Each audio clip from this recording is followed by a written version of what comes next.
Friends అంటే ఒకటి మటుకు చెప్పాలి బ్రో. నేను ఎగ్జామ్ రాస్తే వెనకాల ముందు మా ఫ్రెండ్స్ ఉన్నారు. వాళ్ళు అసలు చదువుకోరు. ప్రతి దానికి నేనే చూపించాలి. ప్రతిదీ నేనే చదువుకుని నేనే చూపించాలరా. మీరు చదువుకోలేరా? చదువుకోండి రా, బాగుపడండి రా.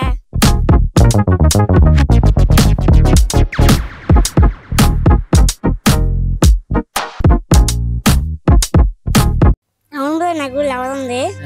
నాకు ఫస్ట్ అయితే బ్రేకప్ అయింది ఒకటి.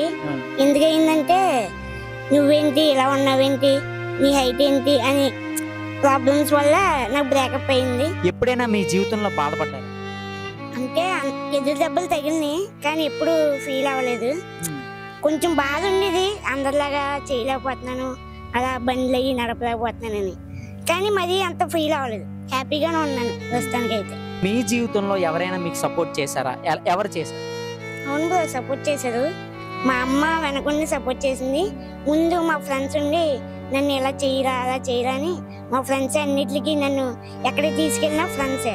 మరి ఎప్పుడైనా బాధపడ్డారా? నేను బండి తోలలేకపోతున్నాను. బాధ అయితే ఉంది కానీ ఆ బాధని ఫ్రెండ్స్ మరిపించేశారు. చాలా హ్యాపీగా ఉంచారు.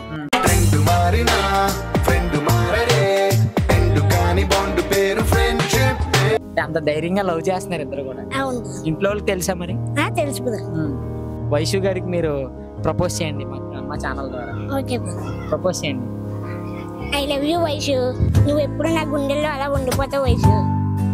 Love you so much baby. ఎందుకు బేబీ, నేను ఏదో పనిలో ఉంటాను, ఎందుకు విసిగించేస్తావు ఫోన్ చేసి?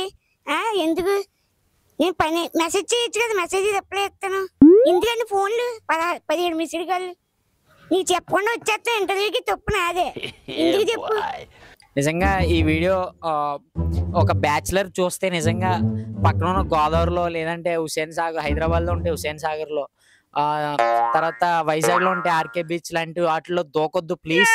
ఎందుకంటే ఇది ఒక శ్రమతో కూడినటువంటి బాధ, తీసుకోవడం చాలా కష్టంగా ఉంటుంది. కానీ మనం మాత్రం సపోర్ట్ చేయాలి. దయచేసి ఎక్కడ మీరు ఆత్మహత్యలు, ఊరేసుకోవడాలు ఇటువంటి ఏం చేయొద్దు.